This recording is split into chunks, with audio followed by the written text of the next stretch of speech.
Hey everyone, Tinglish teacher here. Welcome back to our channel. I hope everyone is doing well.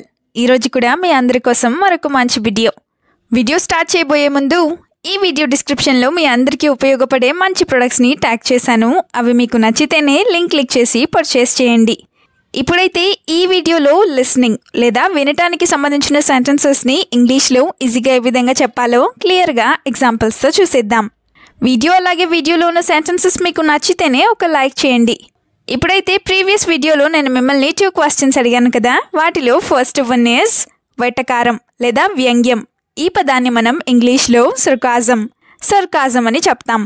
Now the second question is ఈ మాటలు నువ్వు తగ్గించుకోవాలి. ఈ సెంటెన్స్ని ఇంగ్లీష్లో you should reduce these words ఈ విధంగా చెప్తాం. ఇప్పుడు మీకోసం ఈ వీడియోలో అయితే 2 క్వశ్చన్స్ ఉంటాయి కదా. వాటిలో ఫస్ట్ వన్ ఇస్ చద్దన్నంని మనం ఇంగ్లీష్లో ఏ విధంగా చెప్తాం? What do we call this in English? Let me know in the comments. Now the second question for you which is విన్నాను కానీ అర్థం కాలేదు లేదా నేను విన్నాను కానీ అర్థం కాలేదు. ఈ సెంటెన్స్ని మీరు ఇంగ్లీష్లో ఏ విధంగా చెప్తారో మర్చిపోకుండా కామెంట్ సెక్షన్లో కామెంట్ చేసి చెప్పేయండి. ఇప్పుడైతే లేట్ చేయకుండా మన వీడియోని స్టార్ట్ చేసేద్దాం. Let's get started. First sentence of this video is సరిగ్గా వినపడలేదు, మళ్ళీ చెప్తావా? ఇది చాలా కాన్వర్సేషన్స్లోనే అంటూ ఉంటారు కదా. సో దీన్ని ఇంగ్లీష్లో I didn't hear you correctly, could you please say that again? Or I didn't hear you correctly or properly, could you say that again? అంటే నువ్వు చెప్పింది నాకు సరిగ్గా వినపడలేదు లేదా నేను సరిగ్గా వినలేదు, నువ్వు మళ్ళీ చెప్పగలవా అని. Now the first example is I was thinking about something that's why I didn't hear you. Or I was thinking about something, that's why I didn't hear what you said. అంటే నేను దేని గురించో లేదా నేను ఏదో ఆలోచిస్తూ ఉన్నాను, అందుకే నువ్వు చెప్పింది నేను వినలేదు అని. Another example is you are looking at me but not listening to me. You are looking at me but not listening to me. అంటే నువ్వు నన్నే చూస్తున్నావు లేదా నువ్వు నన్ను చూస్తున్నావు కానీ నా మాట వినడం లేదు లేదా నేను చెప్పేది వినడం లేదు అని. సెంటెన్స్ నెంబర్ 2 is నాకు చెప్పడం నేను వినలేదు. ఎవరైనా మనకి ఏదైనా చెప్పినప్పుడు ఇలా అంటూ ఉంటారు కదా. సో దీన్ని ఇంగ్లీష్లో I didn't hear you telling me or I didn't hear you telling me ఈ విధంగా చెప్తాం. ఇప్పుడైతే 2 ఎగ్జాంపుల్స్ని చూద్దాం. First one is I didn't think you were talking to me, so I didn't hear what you said. I didn't think you were talking to me, so I didn't hear what you said.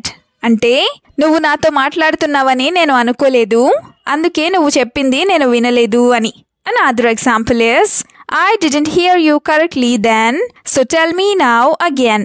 Or I didn't hear you correctly then, so tell me again now. అంటే అప్పుడు నేను నీ మాట సరిగ్గా వినలేదు కాబట్టి ఇప్పుడు నువ్వు మళ్ళీ చెప్పు అని. సెంటెన్స్ నెంబర్ 3 is ఒక్కసారి చెప్పినప్పుడు విను. ఇది కూడా చాలా సందర్భాల్లోనే అంటూ ఉంటారు కదా. సో దీన్ని ఇంగ్లీష్లో you listen when I said it once. You listen when I said it once ఈ విధంగా చెప్తాం.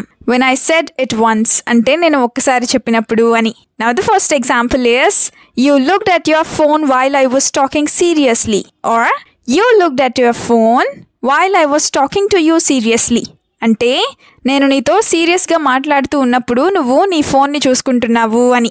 Another example is if you don't listen to anyone like this, it will be very difficult in the future. If you don't listen to anyone like this, it will be very difficult in the future.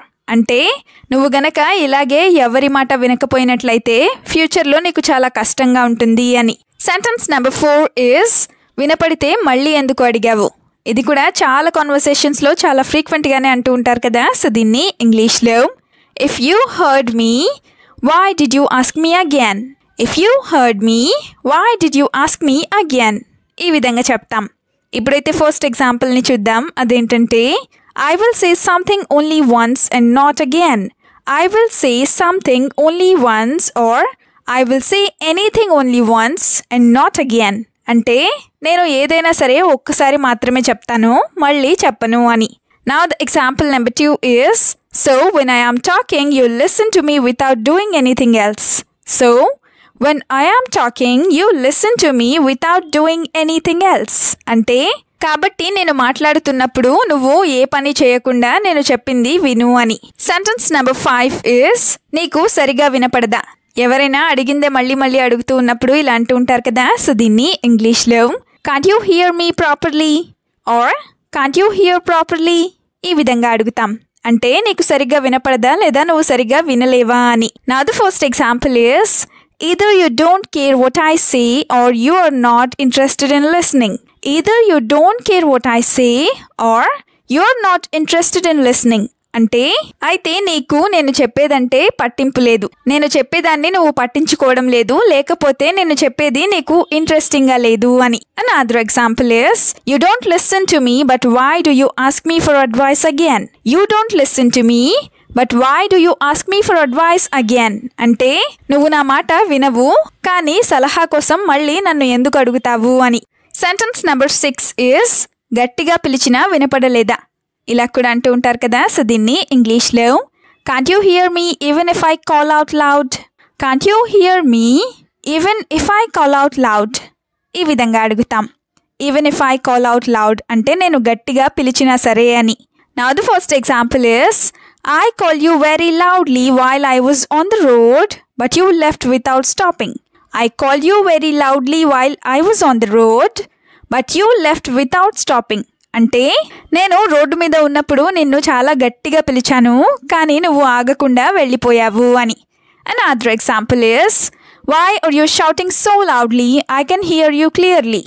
Or why are you shouting so loudly if I can hear you clearly?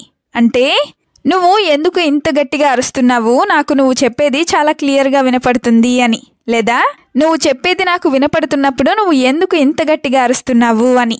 Next sentence is నీతో ఇంకెంత గట్టిగా మాట్లాడాలి ఇలా కూడా అంటూనే ఉంటారు కదా. అయితే దీన్ని ఇంగ్లీష్లో how much more loudly should I speak to you. How much more loudly should I speak to you ఈ విధంగా అడుగుతాం. Now the first example is do you have something in your ears? That's why you can't hear me. Do you have something in your ears? That's why you can't hear me. అంటే నువ్వు నీ చెవులో ఏమైనా పెట్టుకున్నావా లేదా నీ చెవులో ఏమైనా ఉందా అందుకే నువ్వు నా మాటలు వినలేకపోతున్నావు లేదా నా మాటలు నీకు వినపడటం లేదు అని. Another example is I speak slowly like this so get used to it. I speak slowly like this so you get used to it. అంటే నేను ఇలాగే నెమ్మదిగా మాట్లాడతాను నువ్వు ఇది అలవాటు చేసుకో అని. నా ది లాస్ట్ సెంటెన్స్ ఈస్ వింటే విను లేకపోతే వదిలే ఇలా కూడా అంటూనే ఉంటారు కదా. సో దీన్ని ఇంగ్లీష్లో if you listen listen if not leave are if you listen listen if not live it ఈ విధంగా చెప్తాం. ఇఫ్ నాట్ లివ్ ఇట్ అంటే లేకపోతే వదిలేసేయి అని. నా the first example is I don't want to worry about every little thing. I don't want to worry about every little thing.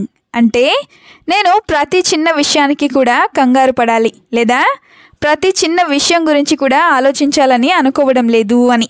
Another example is you will get better if you listen to the elders or you can do whatever you want. You will get better if you listen to the elders or you can do whatever you want. అంటే నువ్వు పెద్దవాళ్ల మాట వింటే బాగుపడతావు లేకపోతే నీకు నచ్చినట్లుగా నువ్వు చేసుకో అని. వీడియోని ఎండ్ వరకు చూసినందుకు థ్యాంక్ యూ సో మచ్. వీడియోలో ఉన్న సెంటెన్సెస్ అన్నీ తరచూ ప్రాక్టీస్ చేస్తూ ఉన్నట్లయితే you will become a better and fluent English speaker. ఈ వీడియో మీకు ఏ విధంగా అనిపించిందో మీ ఫీడ్బ్యాక్ని మాత్రం తప్పనిసరిగా కామెంట్ సెక్షన్లో కామెంట్ చేసి చెప్పండి. We'll meet you again with a useful and interesting video. Until then, keep learning, keep practicing and keep supporting Tinglish Teacher. Have a good day. Bye-bye.